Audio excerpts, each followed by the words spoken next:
Hi friends, ಎಲ್ರಿಗೂ ನಮಸ್ಕಾರ. Welcome back to my channel. ಇವತ್ತಿನ ವಿಡಿಯೋದಲ್ಲಿ ನಾನು ತುಂಬಾ ಸಿಂಪಲ್ ಆಗಿ ಹಾಗೆ ಕಮ್ಮಿ ಇಂಗ್ರೀಡಿಯೆಂಟ್ಸ್ ಇಂದ ಇನ್ಸ್ಟಂಟ್ ಆಗಿ ವಡೆನ ಯಾವ ರೀತಿ ಮಾಡ್ಕೊಳ್ಳೋದು ಅಂತ ತೋರಿಸ್ಕೊಡ್ತಾ ಇದ್ದೀನಿ. ಫಸ್ಟ್ ಟೈಮ್ ನಮ್ಮ ಚಾನಲ್ ನೋಡ್ತಾ ಇರೋರಾದ್ರೆ ಪ್ಲೀಸ್ ಸಬ್ಸ್ಕ್ರೈಬ್ ಮಾಡ್ಕೊಂಡ್ಬಿಟ್ಟು ಪಕ್ಕದಲ್ಲಿ ಬರುವಂತ ಬೆಲ್ ಐಕನ್ನ ಕ್ಲಿಕ್ ಮಾಡಿ. ಈ ವಿಡಿಯೋ ಇಷ್ಟ ಆದ್ರೆ ಒಂದು ಲೈಕ್ ಮಾಡೋದು ಮಾತ್ರ ಮರಿಬಾರ್ದು. ಇವಾಗ ಯಾವ ರೀತಿ ಮಾಡೋದು ಅಂತ ನೋಡೋಣ. ನಾನು ಮೊದಲನೇದಾಗಿ ಸ್ಟವ್ ಮೇಲೆ ಒಂದು ಫ್ರೈ ಪ್ಯಾನ್ ನ ಇಟ್ಕೊಂಡಿದ್ದೀನಿ. ಇದಕ್ಕೆ 2.25 ಕಪ್ನಷ್ಟು ನೀರನ್ನ ಹಾಕೊಳ್ತಾ ಇದ್ದೀನಿ. ನೀವು ಯಾವ್ದಾದ್ರು ಒಂದು ಕಪ್ ಅಳತೆನ ಇಟ್ಕೊಂಡ್ಬಿಟ್ಟು ಮಾಡ್ಕೊಳ್ಳಿ. ನೋಡಿ, ಇವಾಗ ನೀರು ಚೆನ್ನಾಗಿ ಕುದಿ ಬರ್ತಾ ಇದೆ. ಇವಾಗ ಇದಕ್ಕೆ ಸಣ್ಣದಾಗೆ ಕಟ್ ಮಾಡ್ಕೊಂಡಿರುವಂತಹ ಶುಂಠಿ ಹಾಗೇನೆ ಹಸಿಮೆಣಸಿನಕಾಯಿನೂ ಹಾಕೊಳ್ತಾ ಇದ್ದೀನಿ. ಹಾಗೇನೆ ಸ್ವಲ್ಪ ಕಟ್ ಮಾಡ್ಕೊಂಡಿರೋಂತ ಕೊತ್ತಂಬರಿ ಸೊಪ್ಪನ್ನ ಸಹ ಸೇರಿಸ್ಕೊತಾ ಇದ್ದೀನಿ. ನಂತರ ಚಿಲ್ಲಿ ಫ್ಲೇಕ್ಸ್ ನ ಹಾಕೊಳ್ತಾ ಇದ್ದೀನಿ. ಹಾಗೇನೆ ಸ್ವಲ್ಪ ಕರಿಬೇವಿನ ಸೊಪ್ಪನ್ನ ಕೈಯಿಂದ ಕಟ್ ಮಾಡ್ಕೊಂಡ್ಬಿಟ್ಟು ಹಾಕೊಳ್ತಾ ಇದ್ದೀನಿ. ಕರಿಬೇವಿನ ಸೊಪ್ಪಿನ ಫ್ಲೇವರ್ ತುಂಬಾ ಚೆನ್ನಾಗಿರುತ್ತೆ ಈ ವಡೆ ಜೊತೆಗೆ. ಸ್ವಲ್ಪ ಜಾಸ್ತಿ ಬೇಕಂದ್ರೂ ನೀವು ಹಾಕೊಳ್ಬಹುದು. ಈ ರೀತಿ ಕಟ್ ಮಾಡ್ಕೊಂಡ್ಬಿಟ್ಟು ಹಾಕೊಂಡ ನಂತರ ಒಂದು ಕುದಿ ಬರೋ ತನಕ ಕುದಿಸ್ಕೋಬೇಕು. ಇವಾಗ ರುಚಿಗೆ ತಕ್ಕಷ್ಟು ಉಪ್ಪನ್ನ ಹಾಕೊಂಡಿದೀನಿ. ಹಾಕೊಂಡ್ಬಿಟ್ಟು ರವೆನ ಹಾಕೋತಾ ಇದ್ದೀನಿ. 2.25 ಕಪ್ನಷ್ಟು ನೀರನ್ನ ಹಾಕೊಂಡಿದ್ನೆ ಅಲ್ವಾ, ಅದಕ್ಕೇನೆ ನಾನು 1 ಕಪ್ನಷ್ಟು ರವೆನ ತಗೊಂಡ್ಬಿಟ್ಟು ಸ್ವಲ್ಪ ಸ್ವಲ್ಪನೇ ಹಾಕೊಳ್ತಾ ಚೆನ್ನಾಗಿ ಮಿಕ್ಸ್ ಮಾಡ್ಕೊಳ್ತೀನಿ. ಗಂಟಿಲ್ದೆ ಇರೋ ತರ ಚೆನ್ನಾಗಿ ಮಿಕ್ಸ್ ಮಾಡ್ಕೋಬೇಕು. ಈ ರೀತಿ ಚೆನ್ನಾಗಿ ಮಿಕ್ಸ್ ಮಾಡ್ಕೊಳ್ತಾ ರವೆ ಹಾಳ್ಕೋಬೇಕು. ಅಲ್ಲಿ ತನಕ ಚೆನ್ನಾಗಿ ಮಿಕ್ಸ್ ಮಾಡ್ಕೊಳ್ತಾ ಬೇಯಿಸ್ಕೊಳ್ಳೋಣ ರವೆನ.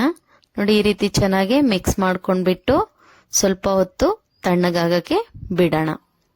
ಇವಾಗ ತಣ್ಣಗಾಗಿರೋಂತ ರವೆ ಮಿಶ್ರಣನ ಒಂದು ಮಿಕ್ಸಿಂಗ್ ಬೌಲ್ಗೆ ಹಾಕೊಳ್ತಾ ಇದ್ದೀನಿ. ಈ ರೀತಿ ಮಿಕ್ಸಿಂಗ್ ಬೌಲ್ಗೆ ಹಾಕೊಂಡ್ಬಿಟ್ಟು ಇದ್ರ ಜೊತೆಗೆ ಸ್ವಲ್ಪ ಎಣ್ಣೆನ ಹಾಕೊಳ್ಳೋಣ. 1 ಟೇಬಲ್ ಸ್ಪೂನ್ ಅಷ್ಟು ಎಣ್ಣೆನ ಹಾಕೊಂಡ್ಬಿಟ್ಟು ಕೈಯಿಂದ ಚೆನ್ನಾಗಿ ನಾದ್ಕೊಳ್ಳೋಣ. ಈ ರೀತಿ ನಾದ್ಕೊಳ್ಳೋದ್ರಿಂದ ವಡೆ ತಟ್ಕೊಳಕ್ಕೂ ಚೆನ್ನಾಗಿರುತ್ತೆ. ಹಾಗೇನೆ ಜಾಸ್ತಿ ಎಣ್ಣೆ ಹೀರ್ಕೊಳ್ಳಲ್ಲ. ಹಾಗಾಗಿ ಚೆನ್ನಾಗಿ ಹಿಟ್ಟನ್ನ ನಾದ್ಕೊಳ್ಳಿ. ಈ ರೀತಿ ನಾದ್ಕೊಂಡ ನಂತರ ಸಣ್ಣ ಉಂಡೆ ಆಗಿ ಮಾಡ್ಕೊಂಡ್ಬಿಟ್ಟು ವಡೆ ಆಕಾರನ ಮಾಡ್ಕೋಬೇಕಾಗತ್ತೆ. ಈ ರೀತಿ ನಾನು ಕೈಯಿಂದ ಉಂಡೆ ಕಟ್ಕೊಂಡ್ಬಿಟ್ಟು ಅಂಗೈಯಲ್ಲಿ ಇಟ್ಕೊಂಡ್ಬಿಟ್ಟು ಹೊತ್ಕೊಳ್ತಾ ಇದ್ದೀನಿ. ಈ ರೀತಿ ಹೊತ್ಬಿಟ್ಟು ಸೆಂಟ್ರಲ್ ಒಂದು ಹೋಲ್ ಮಾಡ್ಕೊಂಡು ವಡೆ ಆಕಾರನ ನಾನು ರೆಡಿ ಮಾಡ್ಕೊಳ್ತಾ ಇದ್ದೀನಿ. ನೋಡಿ, ಈ ರೀತಿ ಮಾಡ್ಕೋಬಹುದು.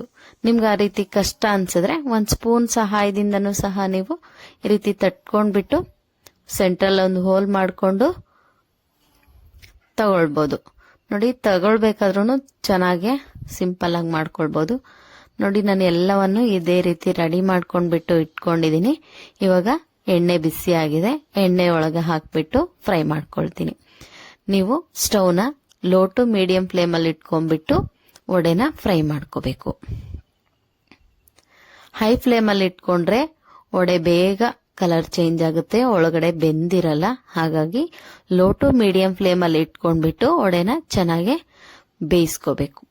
ನೋಡಿ, ಇವಾಗ ಕಲರ್ ಚೇಂಜ್ ಆಗಿದೆ. ನೋಡ್ತಾ ಇದ್ರಲ್ಲ ಎಷ್ಟು ಚೆನ್ನಾಗಿ ಕಲರ್ ಚೇಂಜ್ ಆಗಿದೆ. ವಡೆನು ಸಹ ಕ್ರಿಸ್ಪಿಯಾಗಿ ಡೀಪ್ ಫ್ರೈ ಮಾಡ್ಕೊಂಡಿದೀನಿ. ಇದನ್ನ ಇವಾಗ ಒಂದು ಸರ್ವಿಂಗ್ ಪ್ಲೇಟ್ಗೆ ಹಾಕ್ಬಿಟ್ಟು ತಗೊಳ್ಳೋಣ. ನಂತರ ಉಳಿದಿರೋಂತ ಮಿಶ್ರಣನ ಸಹ ವಡೆ ಆಕಾರದಲ್ಲಿ ಒತ್ಕೊಂಡ್ಬಿಟ್ಟು ಡೀಪ್ ಫ್ರೈ ಮಾಡ್ಕೊಂಡ್ರೆ ವಡೆ ರೆಡಿ.